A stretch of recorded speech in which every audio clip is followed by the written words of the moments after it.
माननीय गृह मंत्री जी,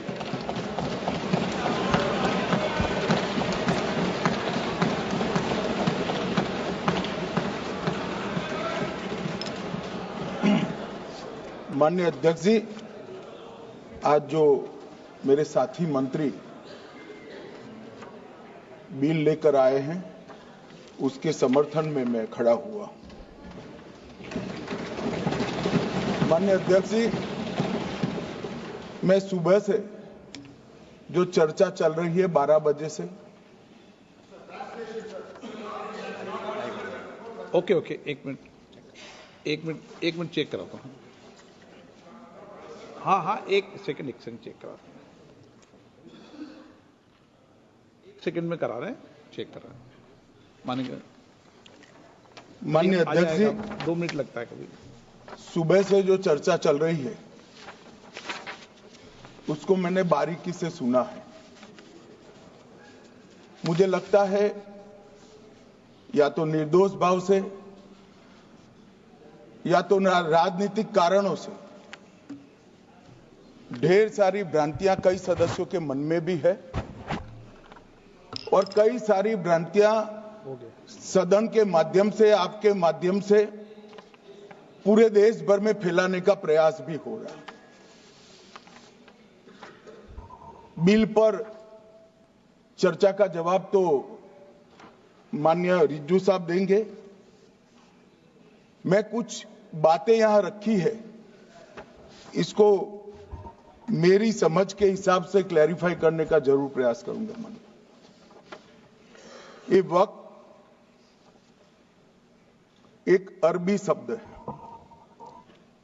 वक्त का इतिहास मान्यवर कुछ हदीसों से जुड़ा हुआ मिलता है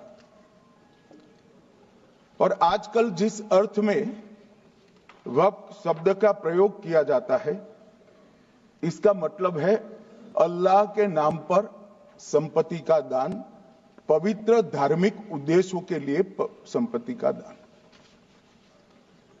मान्यवर, वक्त का समकालीन अर्थ, अभी जो अर्थ हम समझ रहे हैं, वो इस्लाम के दूसरे खलीफा श्री उमर के समय में अस्तित्व में आया। एक प्रकार से इसकी आज की भाषा में व्याख्या करें तो वक़्फ़ एक प्रकार का चैरिटेबल एंडोनमेंट है और जहां एक व्यक्ति संपत्ति, भूमि या मूल्यवान संपत्ति धार्मिक या सामाजिक भलाई के लिए दान करता है, बिना उसको वापस लेने के उद्देश्य से वहां वक्फ की रचना करती। इसमें दान देता है, वो शब्द का बड़ा महत्व है। दान उस चीज का ही कर्ज किया जा सकता है जो हमारा है। सरकारी संपत्ति का दान मैं नहीं कर सकता। मान्यवर किसी और की संपत्ति का दान मैं नहीं कर सकता। दान उसी चीज का किया जाता है जो हमारा है। मान्यवर, इसी विषय पर ये सारा जो बहस चल रहा है। भारत का जहां तक सवाल है, दिल्ली में सल्तनत काल के प्रारंभ में मुइज़्ज़ुद्दीन घोरी के समय पर पहली बार वक्फ अस्तित्व में आया। अंग्रेजों के जमाने में 1863 के धार्मिक दान अधिनियम से चलता था। बाद में चैरिटेबल प्रॉपर्टीज एक्ट 1890 से चला। उसके बाद 1913 में मुसलमान वक्फ वैलिडेटिंग एक्ट अस्तित्व में आया। तब तक ये सारी प्रक्रियाएं चैरिटेबल एक्ट के तहत चलती थी। मान्यवर, आजादी के बाद वही एक्ट को 1954 में वक्फ के केंद्रीकरण के लिए बदला गया। 95 में वक्फ न्याय अधिकरण और वक्फ बोर्डों की स्थापना की। अब ध्यान से सुनिएगा मान्यवर, वक्फ परिषद और वक्फ बोर्ड ये 1995 से आए। ये पूरा झगड़ा जो चल रहा है, आपने नॉन हिंदू को रख दिया और नॉन मुस्लिम को रख दिया, गैर मुस्लिम को रखा। वो झगड़ा वक्फ में दखल करने का है। पहले तो वक्फ में कोई गैर इस्लामिक सदस्य आएगा ही नहीं, ये स्पष्टता समझ लीजिए। ना मुतवल्ली गैर इस्लामिक होगा, ना वाकिफ गैर इस्लामिक होगा। मान्यवर, वहां कोई प्रोविजन नहीं है। जो धार्मिक संस्थाओं का संचालन करते हैं उसमें कोई गैर मुस्लिम व्यक्ति रखने का प्रावधान किया भी नहीं है, हम करना भी नहीं चाहते हैं मान्यवर। इसलिए जो बड़े बड़े भाषण करते हैं कि समानता का अधिकार चला गया, दो धर्मों के बीच में समानता नहीं रही, मुसलमानों के धार्मिक अधिकारों के बीच में दखल खड़ी हो जाएगी, कुछ नहीं होने वाला मान्यवर। इस दृष्टि से देखें तो 1995 तक वक्फ की काउंसिल और वक्फ बोर्ड था ही नहीं, वो तो 95 से आया। और मान्यवर, ये जो भ्रम खड़ा किया जाता है कि ये एक मुस्लिम भाइयों के धार्मिक क्रियाकलापों के अंदर, उनके दान की हुई संपत्ति के अंदर दखल करने का है, ये बहुत बड़ी भ्रांति फैलाकर माइनॉरिटी को डराकर अपनी वोट बैंक खड़ी करने के लिए किया जा रहा है मान्यवर। कहां पर गैर मुस्लिम सदस्य रखे जाएंगे? परिषद में और वक्फ बोर्ड में। उसका काम क्या है? उनका काम धार्मिक क्रियाकलापों को कुछ चलाने का नहीं है। वो शुद्ध रूप से वक्फ का जो कानून, दान के लिए किसी ने दी हुई संपत्ति, उसका एडमिनिस्ट्रेशन अच्छे से चल रहा है नहीं चल रहा है, कानून के हिसाब से चल रहा है नहीं चल रहा है, या तो दान जिस चीज के लिए दिया गया, इस्लाम धर्म के लिए दिया गया, गरीबों के भोजन के लिए दिया गया, गरीबों के उद्धार के लिए, वो उद्देश्य के लिए इसका उपयोग हो रहा है नहीं हो रहा है, इसका नियमन करने का काम है मान्यवर।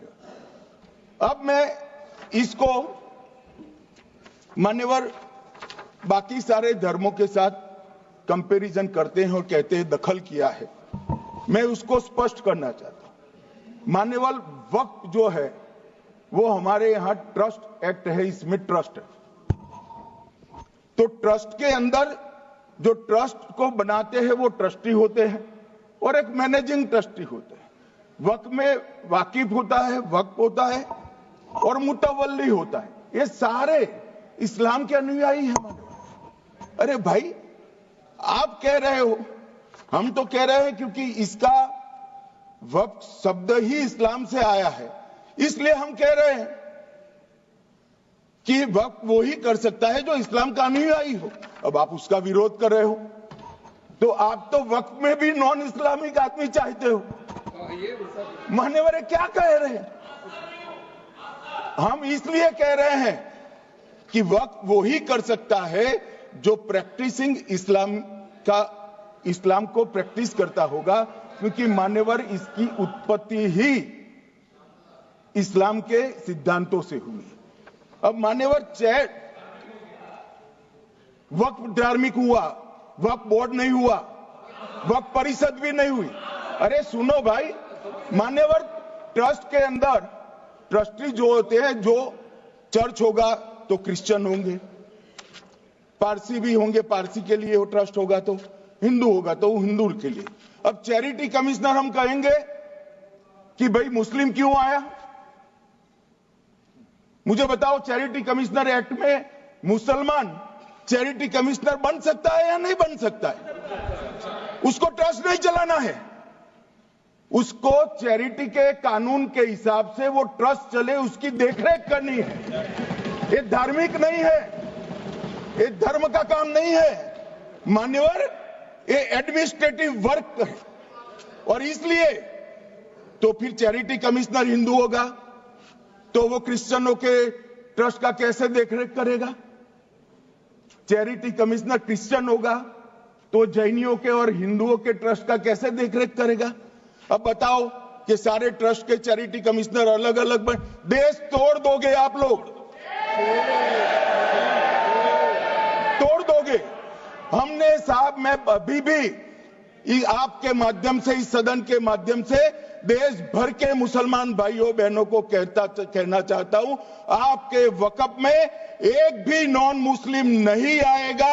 ये एक्ट में ऐसा कोई प्रावधान नहीं। मगर जो वक्फ बोर्ड है और वक्फ परिषद है, उसका काम क्या है? वक्फ की संपत्तियां मान्यवर बेच खाने वाले लोगों को पकड़कर इसके बाहर निकालने का। वक्फ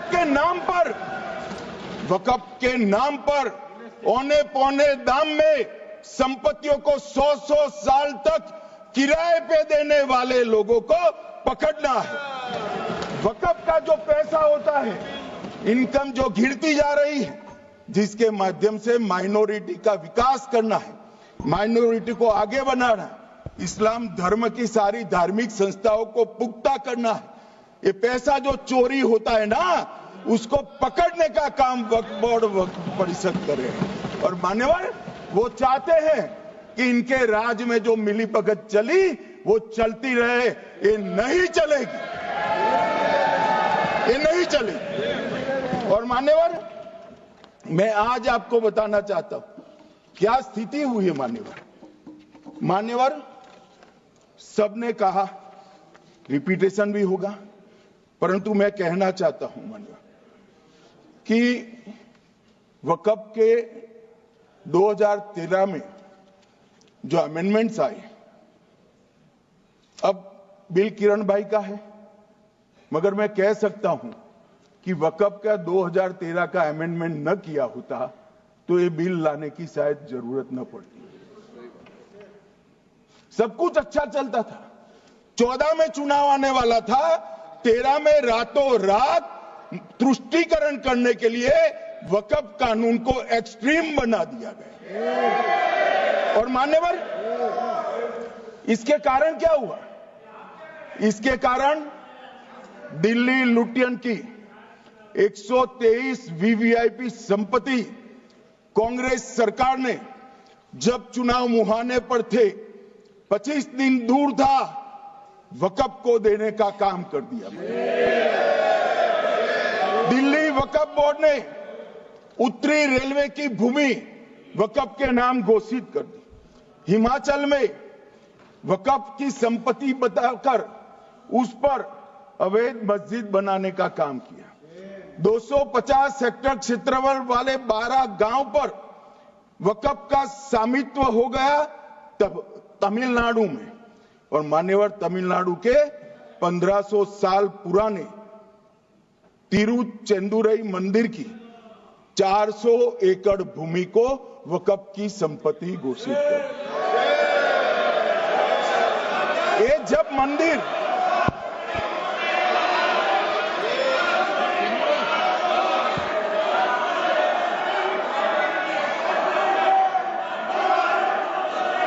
आपको मौका मिले जब अपनी बात कह देना, प्लीज बैठिए। मान्यवर, कर्नाटक की, आपको मौका मिले जब अपनी बात कह देना। आप भी बहुत मिसलीड करते हैं, बैठिए। गृह मंत्री जी। मान्यवर, कर्नाटक की मणिपट्टी समिति का रिपोर्ट में पढ़ रहा हूं, इसमें मेरा कुछ नहीं है, खड़े मत हो जाना।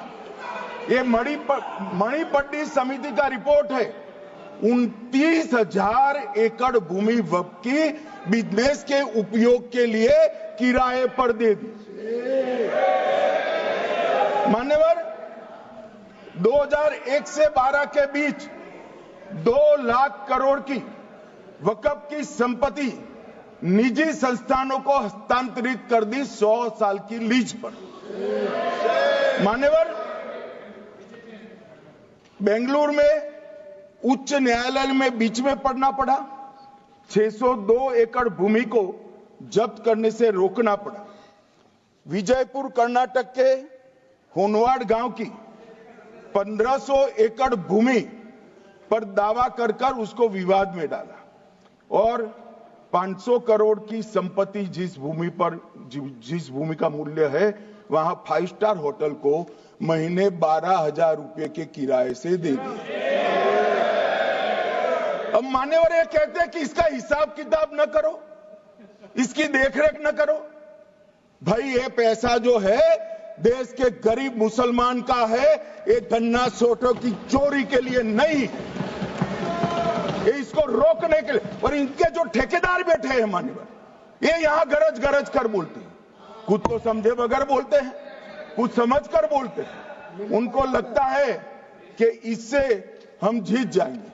मान्यवर, कर्नाटक में दत्तापीठ के मंदिर पर क्लेम किया,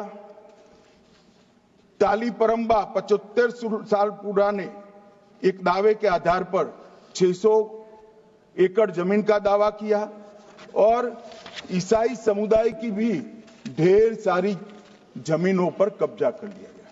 मान्यवर, आज देश के कई गणमान्य चर्च और चर्च के समूह वक्फ बिल का समर्थन कर रहे हैं। उनको लगता है कि इसका विरोध कर हम मुस्लिम भाइयों की सिंपैथी जीतकर अपनी वोट बैंक पक्का करेंगे। उसमें कोई फायदा नहीं होगा अखिलेश, इसलिए कि 4 साल में मुस्लिम भाइयों को मालूम पड़ जाएगा कि कानून तो उनके फायदे में है। और इसके साथ ये दक्षिण के सारे जो सांसद बोल रहे हैं, अपनी अपनी कॉन्स्टिट्यूएंसी में सारे चर्च को मान्यवर नाराज कर रहे हैं, उनको पता नहीं, सारे चर्च को नाराज कर रहे हैं। सारे चर्च ने रिजोल्व किया है कि हम खिलाफ इसका हम समर्थन करते हैं। मान्यवर, तेलंगाना में 66,000 करोड़ की 1700 एकड़ जमीन पर दावा कर दिया। असम में मोरीगांव जिले की 134 एकड़ भूमि पर दावा हुआ।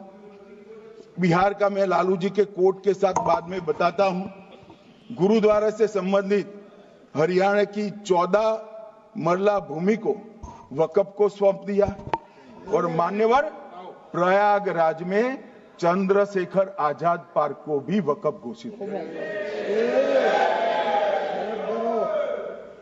और मान्यवर, महाराष्ट्र के वडानगे गांव में महादेव की मंदिर पर दावा किया और बीड में कंकलेश्वर मंदिर की 12 एकड़ जमीन वक्फ बोर्ड ने जबरन ले ली। मान्यवर, ये सब जब जो चल रहा है, इसमें आज भी मैं स्पष्ट करना चाहता हूं, वक्फ जो कि मुस्लिम भाइयों की धार्मिक क्रियाकलाप और उनके बनाए हुए दान से ट्रस्ट है, उसमें सरकार कोई दखल करना नहीं चाहती है। मुतवल्ली भी उनका होगा, वाकिफ भी उनका होगा, वक्फ भी उनका होगा। परंतु वक्फ की संपत्ति, इसका रख रखाव ठीक से हो रहा है नहीं। वक्फ का संचालन कानून के हिसाब से हो रहा है, निजी उपयोग के हिसाब से। सैकड़ों साल पहले किसी बादशाह ने दान किया, हमारी भाषा में कहो तो धर्मादा किया। अब इसकी संपत्ति को आप 12,000 रुपये में 5 सितारा होटल बनाने के लिए दे देते हो, ये उचित है क्या भाई? वो पैसा गरीब मुसलमान के कल्याण के लिए करिए, तलाकशुदा महिलाओं के कल्याण के लिए करिए, जो अनाथ बच्चे हैं उसके कल्याण के लिए करिए। मानिए, और ये करने की जगह बेरोजगार मुसलमान युवाओं के लिए स्किलिंग का काम करिए। लाखों करोड़ों रुपए की भूमि मान्यवर और इनकम 126 करोड़ रुपया। रेलवे की जितनी जमीन है, जिसमें हजारों करोड़ लाखों करोड़ का रेलवे का कारोबार चलता है, इतनी भूमि वक्फ के पास है और इनकम 126 करोड़ रुपया। मान्यवर कहते हैं कि इनकम का क्या उद्देश्य है?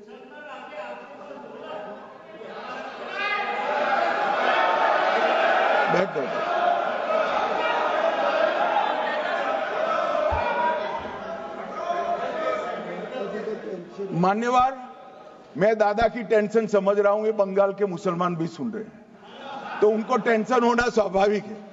मान्यवर, लालू प्रसाद जी, आज आरजेडी के सारे सदस्य बोले, जब 2013 का अमेंडमेंट आया, मैं लालू जी का तो पूरा पढ़ना चाहता हूं, बाकी सदस्यों का सिर्फ टोकन पढ़ूंगा। लालू जी ने क्या कहा? मैडम, सरकार जो यह संशोधन विधेयक पेश किया है, सरकार की पहल का हम स्वागत करते हैं। शाहनवाज हुसैन जी और अन्य माननीय सदस्यों ने अपनी बातों को यहां रखा, मैं उसका समर्थन करता हूं। आप देखिए, सारी जमीनें हड़प ली गई है, चाहे सरकारी हो या गैर सरकारी। वक्फ बोर्ड में जो काम करने वाले लोग हैं उनके द्वारा सारी प्राइम लैंड को बेच दिया गया है। पटना में ही डाक बंगले की जितनी प्रॉपर्टी थी सब पर अपार्टमेंट बन गए। इस तरह की काफी लूट खसोट हुई है। हम संशोधन विधेयक तो आपको अंत में लाए हैं, समर्थन करते हैं, लेकिन मैं चाहता हूं कि भविष्य में आप कड़ा कानून लाइए और ये जो चोरी करने वाले लोग हो उनको जेल की सलाखों के पीछे डालें।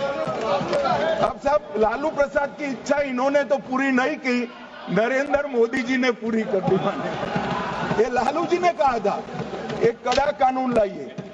मान्यवर शरीफुद्दीन शरीफ उन्होंने कहा मंत्री जी समझते हैं कि शायद इससे मुसलमानों का वोट मिल जाएगा, लिहाजा मुसलमान लोगों ने भी खुद ही तबाही मचाई है, इसलिए मैं गुजारिश करूंगा कि इसके लिए आप सख्त कानून बनाइए, उनके हाथों में हथकड़ियां पहनाइए और जो उनके कब्जे किए हैं वो जमीनों बेचकर गरीब और तलाकशुदा मुस्लिम बहनों का कल्याण करिए। इसके बाद श्री हमीदुल्लाह सैयद लक्षद्वीप से थे, उनका भी इसी टोन का भाषण है।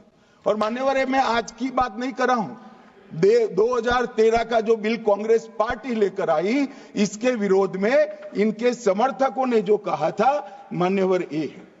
और क्या होगा भाई इससे? पारदर्शी ऑडिट होगी, आज ऑडिट ही नहीं हो रही।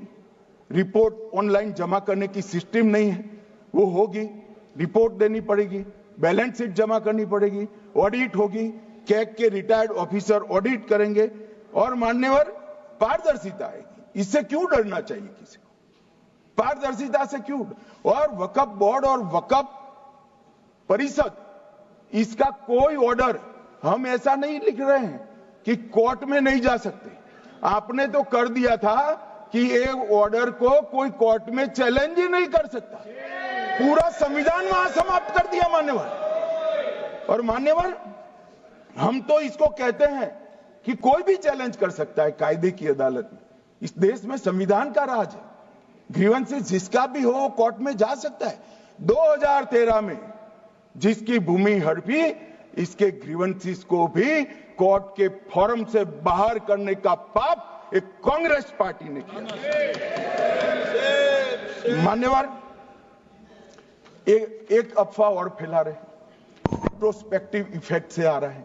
मैं स्पष्ट कर देना चाहता हूं, इस सदन में बोलने के वक्त जिम्मेदारी के साथ बोलना चाहिए। अगर ये कानून का पहला पेज और तीसरी तक धाराएं भी पड़ी होती तो इसमें स्पष्ट लिखा है ये कानून का अमल जिस दिन पारित होने के बाद भारत सरकार नोटिफिकेशन बाहर निकालेगी उस दिन के बाद होगा। मतलब रिट्रोस्पेक्टिव इफेक्ट नहीं है, मगर मुस्लिम भाइयों को डराया जा रहा है कि रिट्रोस्पेक्टिव इफेक्ट से आएगा। मान्यवर, ये कह रहे कलेक्टर क्यों रखा है? मुझे एक बात बताओ भाई, जो बता सकते हैं, अगर किसी मंदिर के लिए जमीन खरीदनी है तो जमीन की मालिकी किसकी है वो हमारे देश में कौन तय करता है? सबको मालूम है, कलेक्टर करता है सर, रेवेन्यू ऑफिसर वही है। तो अगर वक्फ की भूमि जो वक्फ कर रहा है उसकी है या नहीं है, इसकी जांच कलेक्टर करे तो इसमें आपत्ति क्या है? वक्फ तो दान है भाई, और दान अपनी संपत्ति का किया जा सकता है, किसी और की संपत्ति का नहीं किया जा सकता। गांव में कोई बेचारा अमेरिका गया है 4 महीने पढ़ने के लिए, घूमने के लिए, आता है तो कि वक्फ घोषित हो गया। कोई कारोबार करने के लिए दिल्ली आया, आता है तो कि वक्फ घोषित हो गया। अरे ऐसा नहीं होता भाई, कलेक्टर को पूछना पड़ेगा सरकारी संपत्ति है या नहीं है, इसकी जांच करनी चाहिए या नहीं करनी चाहिए। ढेर सारे मंदिर बनते हैं, बने भी है, बनेंगे भी, ढेर सारे चर्च बने हैं, गुरुद्वारे बने हैं, सरकारी संपत्ति पर बन सकते हैं क्या? नहीं बन सकते मान्यवर। जहां वक्फ की घोषणा होती है वो भूमि सरकारी है या नहीं है वो सत्यापित करना ही चाहिए, और कलेक्टर के अलावे इसको कोई सत्यापित नहीं। मान्यवर, इन्होंने इन्होंने, मैंने पहले भी बताया मान्यवर, कोर्ट को भी रास्ते से निकाल दिया। मैं बाद में बात करता हूं मान्यवर, ये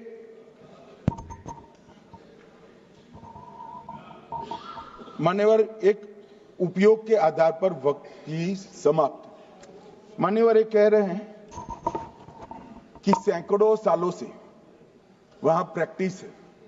अब वो तो वक्फ रजिस्टर हो गया, आपने घोषित कर दिया, वक्फ में रजिस्टर भी हो गया, अब इसका सवाल नहीं है।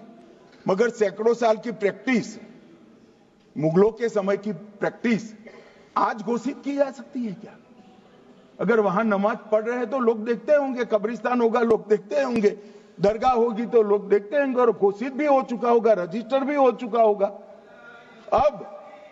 अब अगर आप वक्फ घोषित करना है तो उसको ऐसे नहीं कर सकते मान्यवर, अधिकृत करना चाहिए।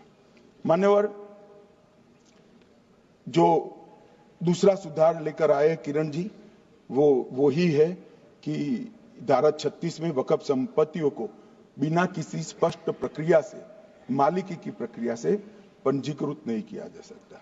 मान्यवर, अपील का प्रावधान वर्तमान में अधिनियम में ट्रिब्यूनल के निर्णय के खिलाफ अपील करने का कोई प्रावधान नहीं है। ये दृष्टिभ्रम खड़ा कर रहे थे गोगाई जी कि हाईकोर्ट में जा सकते। हाईकोर्ट में सिविल सूट नहीं जा सकता, रीट के अधिकारों का उपयोग कर हाईकोर्ट में जा सकते हैं। सिविल सूट में ज्यादा प्रोटेक्शन मिलता है मूल मालिक को, आपने सिविल सूट को खत्म कर दिया था। रीट के जुडिक्शन बहुत सीमित है, हम सब जानते हैं कि ये सीमित कर दिया गया था, आप भी जानते हो, मगर आपको वोट बैंक चाहिए। मान्यवर, ये हमारा स्पष्ट सिद्धांत है भारतीय जनता पार्टी की, मोदी सरकार का, कि वोट बैंक के लिए हम कोई कानून नहीं लाए। कानून न्याय के लिए होता है, कानून लोगों के कल्याण के लिए होता है। इन्होंने कहा कैसे कैसे कानून आए हैं, मैं बता देता हूं सब। अभी कांग्रेस के महासचिव और माननीय सदस्य कह रहे थे क्या कानून आ रहे हैं सब, किस प्रकार के कानून आ रहे हैं। मान्यवर, इसी सदन में नरेंद्र मोदी सरकार ही महिलाओं को 33% आरक्षण का कानून लाई।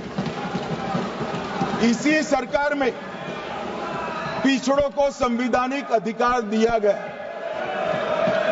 मान्यवर, इसी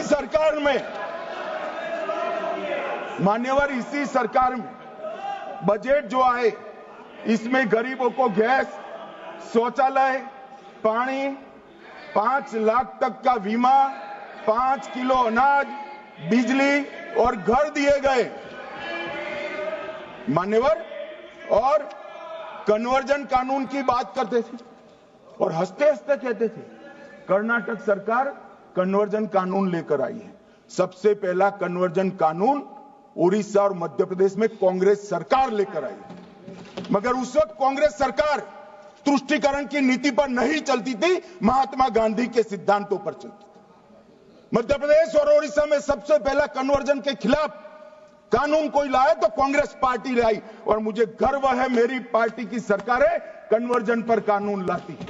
मान्यवर, सबको अपना धर्म का अनुसरण करने का अधिकार है, कोई शौक से करे, मगर लोभ, लालच, भय, इससे धर्म परिवर्तन नहीं कराया जा सकता। किसी गरीब के पास खाना नहीं है, खाना देकर उसका धर्म बदला दोगे? कोई थोड़ा कम पढ़ा लिखा व्यक्ति है, उसका धर्म बदला दोगे? ऐसे नहीं होगा मान्यवर। और आपने भी किए हैं कानून, आप नए नए आए हो, आपको मालूम नहीं है मान्यवर, इनको मालूम नहीं, अभी अभी आए हैं 5 साल से। ये कांग्रेस पार्टी ने कानून किए थे मान्यवर। अपील का प्रावधान भी हमने आगे बढ़ाया, और गैर मुसलमानों के द्वारा दान की गई संपत्तियों पर, गैर मुसलमानों की दान की संपत्तियों पर वक्फ अधिनियम को हमने लगने से मना कर दिया। माने उनके लिए चैरिटी कमिश्नर का कायदा है। ये प्रैक्टिसिंग इस्लाम, जो इस्लाम की प्रैक्टिस करते हैं, इसीलिए मान्यवर हमने ओवरराइडिंग इफेक्ट को भी समाप्त कर दिया। मान्यवर, ट्रस्ट का नियमन करने का जो कानून होता है, जैसे चैरिटी कमिश्नर के कानून में कोई ओवरराइडिंग इफेक्ट नहीं है। जहां क्लासेस आते हैं वहां ओवरराइडिंग इफेक्ट होती है। यहां ओवरराइडिंग इफेक्ट इसलिए देगी कि आप जिसकी संपत्ति हड़पी जाएगी उसको कोर्ट से जाने से रोकना चाहते थे, इसलिए ओवरराइडिंग इफेक्ट जो हमने मान्यवर निकाल दिया है। मान्यवर, एक ऐसी चर्चा लेकर आए कि चर्चा नहीं, मैं आपको बताना चाहता हूं 2013 में जो अमेंडमेंट बिल आया, जिसके कारण ये बिल लाना पड़ा, वो बिल में कुल मिलाकर 5.4 घंटे चर्चा हुई थी, 5.5 घंटे दोनों सदन मिलाकर, और इस बिल में दोनों सदन मिलाकर 16 घंटे चर्चा हो रही है। मान्यवर, 16 घंटे। इसके अलावे हमने डिमांड किया समिति बनाओ, समिति भी बनाई, 38 मीटिंगें हुई, 113 घंटे चर्चा हुई, 284 हितधारक बनाए गए, वक्फ बोर्डों की संख्या जो उपस्थित वक्फ बोर्ड भी हुए राज्यों के 25 हुए, राज्य सरकार के प्रतिनिधि 15 राज्य सरकारों के आए, सांसद 8 हुए, विधायक विधान परिषद 7 हुए, और अध्ययन दौरे 3 किए गए, और अल्पसंख्यक आयोगों को भी 5 बुलाया गया। ये सबसे 92.68 लाख करीब 1 करोड़ सुझाव देश भर से ऑनलाइन आए। इसकी मीमांसा कर ये कानून बना है। आप ऐसे इसको खारिज नहीं कर सकते हो भाई, पूरी प्रक्रिया को। आप जो कर रहे हैं 5.5 घंटे की प्रक्रिया, ये बहुत लोकतांत्रिक प्रक्रिया है, और हम 16 घंटे चर्चा करते हैं कि चर्चा आपके अनुरूप चर्चा नहीं हो सकती। ये सदन में हर सदस्य बोलने के लिए स्वतंत्र है, कोई परिवार की यहां चलती नहीं है। ये तो जनता के नुमाइंदे हैं, किसी की कृपा से नहीं आए हैं। मान्यवर, वो जो दिल में है, जो जनता की आवाज है, वो रखेंगे। मान्यवर, एक सदस्य द्वारा कहा गया कि ये मिसलीडिंग है कि पुराने कानून में 2013 के जो अमेंडमेंट्स थे उसमें अपील का प्रोविजन था। अब मैं कहना चाहता हूं 83(9) उसमें अधिकरण द्वारा किए गए किसी भी विनिश्चय का आदेश विरुद्ध, चाहे वो अंतरिम हो या फाइनल, इस पर अपील नहीं हो सकती। इसका मतलब अपील का प्रोविजन आपने रखा ही नहीं था। सिविल न्यायालय, राजस्व कोर्ट और अन्य प्राधिकरण उसके अधिकार क्षेत्र पर भी प्रतिबंध लगा दिएगा, और सरकारी अधिसूचना जो बाद में वक्फ बोर्ड और वक्फ परिषद के एडवाइस से होगी, इसको भी कोई चुनौती नहीं दे सकता। मान्यवर, मुझे ये बताओ कि अभी अभी फैशन है संविधान लहराने की। ये संविधान के हिसाब से सरकार का या किसी भी निजी संस्था का कोई भी फैसला मान्यवर कायदे की कोर्ट से बाहर कैसे हो सकता है? कोई भी फैसला हो, ये देश की अदालत वो फैसले तक रुचि नहीं रखेगी। नागरिक ग्रीवेंसेस लेकर कहां जाएंगे? जिसकी भूमि हड़प कर ली गई वो कहां जाएगा? ऐसा नहीं चलेगा। आपकी वोट बैंक के लिए आपने किया था, हम खारिज कर रहे हैं, हम खारिज कर रहे हैं। ऐसा नहीं चलेगा। अदालत में जाइए, जिसको ग्रीवेंसेस है इधर और साइड से, और अदालत न्याय करेगी। न्याय के लिए तो अदालतें बनी हैं। और मान्यवर, यहां एक सदस्य ने कह दिया माइनॉरिटी इस कानून को स्वीकार नहीं करेगी। क्या धमकाना चाहते हो भाई? संसद का कानून है, सबको स्वीकार करना पड़ेगा। स्वीकार नहीं करेंगे मतलब क्या है? कैसे बोल सकते हैं कोई? हम कानून को स्वीकार नहीं करेंगे। ये कानून भारत सरकार का है, हर एक पर बंधन करता होगा और इसको स्वीकार करना पड़ेगा। मान्यवर, ये हमने तो खैर वक्फ को छेड़खानी नहीं की। वक्फ बोर्ड और वक्फ परिषद के अंदर बदलाव किया है, मगर वक्फ के लिए भी क्या क्या जजमेंट आए। सैयद फजल पुकोया थंगल बनाम भारत संघ 10/11/28 को केरल उच्च न्यायालय ने उन्होंने कहा वक्फ बोर्ड एक स्टैट्यूटरी बॉडी है, यह मुस्लिम समुदाय का प्रतिनिधि निकाय नहीं है। इसका फंक्शनिंग मान्यवर एडमिनिस्ट्रेटिव है। धार्मिक क्रियाकलापों को तो वक्फ ने करना है, चाहे कब्रिस्तान हो, चाहे दरगाह हो, चाहे मस्जिद हो, चाहे चैरिटी का काम, वो वक्फ बोर्ड को नहीं करना है भाई। ये केरल हाईकोर्ट ने किया, इलाहाबाद हाईकोर्ट ने भी, उसने तो मुतवल्ली तक भी कहा है, मगर हम मुतवल्ली तो जो धर्म का है वही रखेंगे।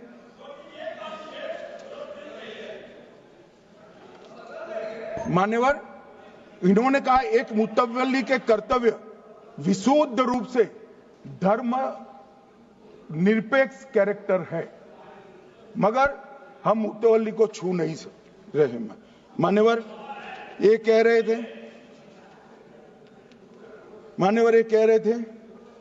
कि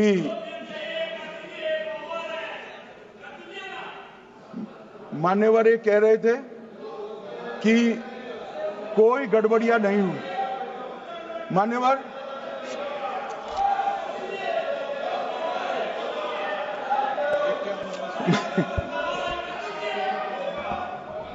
मान्यवर 2013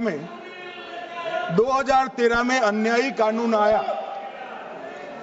भाई करने थोड़ा शांत हो जाइए। ये 26 के कारण डरे हुए और कुछ कारण नहीं। चुनाव जो है ना अक्टूबर में, 25 में जो चुनाव है इसके कारण डरे। मान्यवर भाई बैठ जाओ। मान्यवर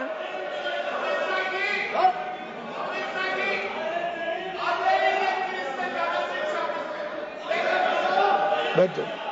बंगाल में आकर कहूंगा ये राजनीतिक हिसाब किताब का अखाड़ा नहीं है, छाती पर ठोक कर कहूंगा ज्यादा सिखाएंगे।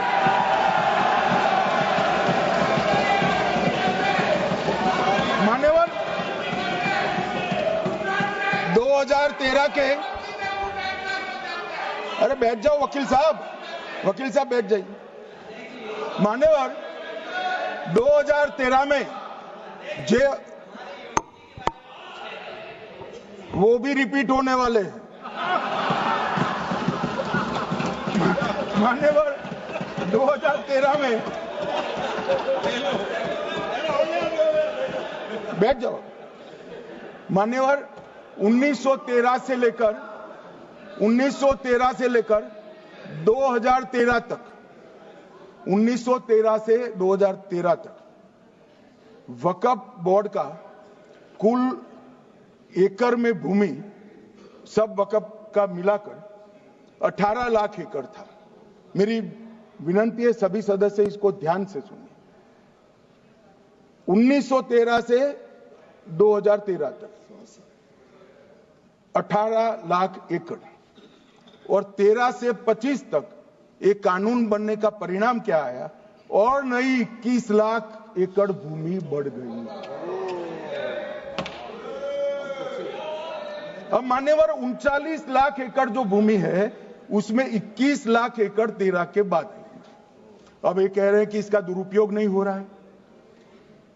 मान्यवर, और लीज पर दी गई संपत्तियां 20,000 थी और 25 में रिकॉर्ड के हिसाब से, हो सकता है गलत भी हो सकता है, रिकॉर्ड्स के हिसाब से शून्य हो गई। तो मान्यवर संपत्तियां कहां गई? मान्यवर बेच दी गई। किसकी संपत्ति से, किसकी परमिशन से बेचा?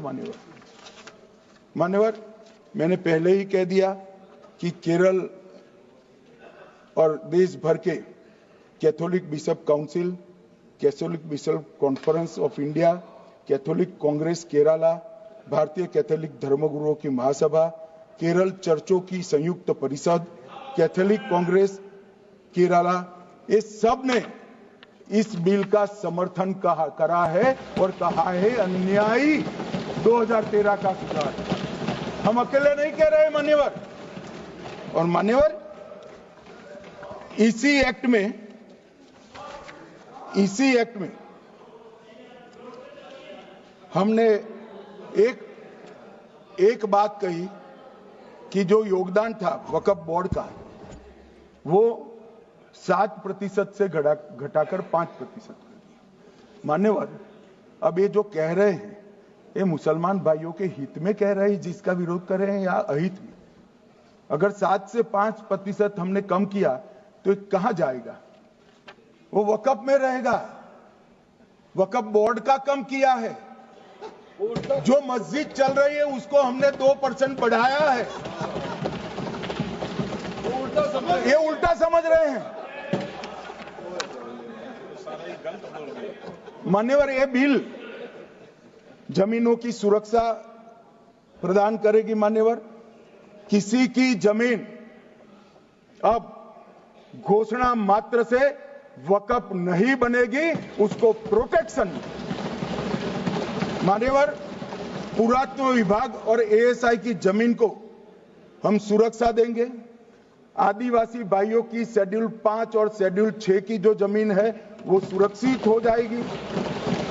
निजी संपत्ति जो आम नागरिकों की है वो भी सुरक्षित हो जाएगी।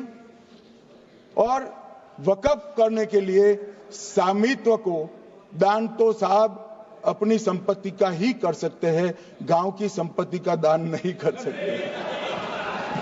तो वक्फ निजी संपत्ति से ही स्वामित्व के बगैर नहीं हो पाएगा।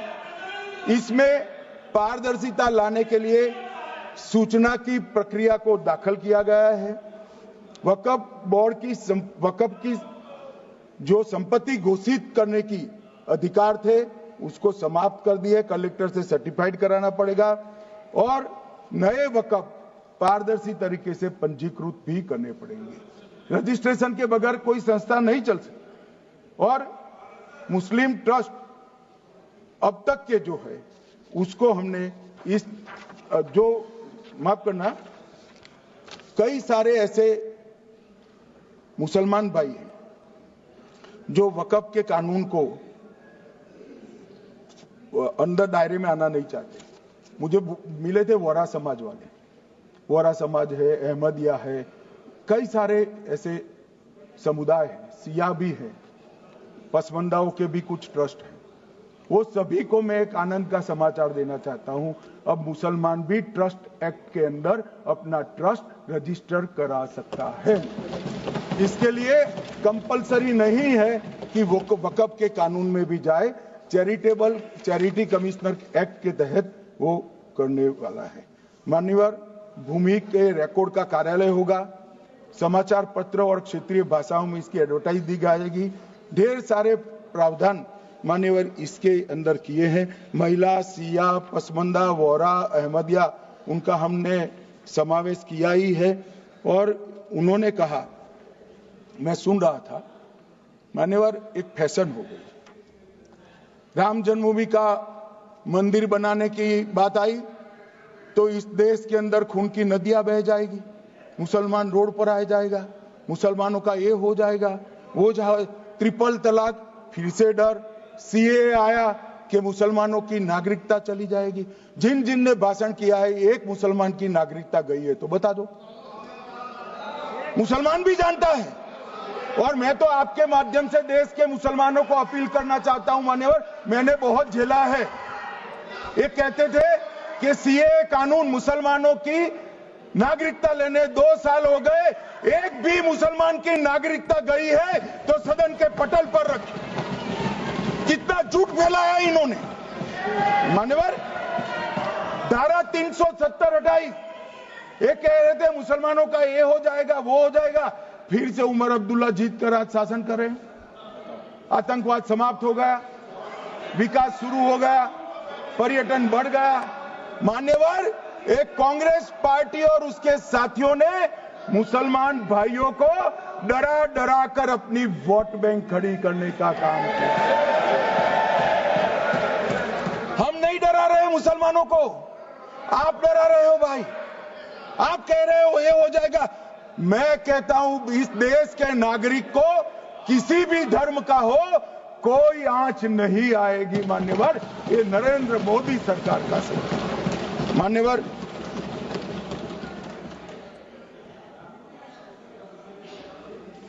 इनको मान्यवर ना पिछड़ों की चिंता है ना मुसलमानों की। ये सालों से जातिवाद और तुष्टीकरण इसके आधार पर काम करते हुए आए हैं और जातिवाद और तुष्टीकरण की राजनीति कर अपने परिवार की पॉलिटिक्स को आगे बढ़ाए हैं। मगर 2014 से मान्यवर जातिवाद, तुष्टीकरण और परिवारवाद को एक साथ नरेंद्र मोदी ने समाप्त कर विकास की राजनीति इस देश में प्रस्तावित की।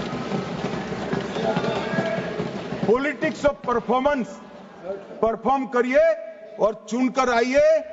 3 टर्म मोदी जी को चुना है और 3 टर्म भारतीय जनता पार्टी की सरकार रहने वाली है। मेरी बात ठीक कर मान्यवर, अंत में मैं किरण जी को बहुत बहुत बधाई देना चाहता हूं कि बहुत अभ्यास कर सारे दूषणों को निकालकर वक्फ कानून को शुद्ध, पारदर्शी और उद्देश्यों को समर्पित बनाने का काम रिज्जू साहब लेकर आए हैं। मैं इसका समर्थन करता हूं।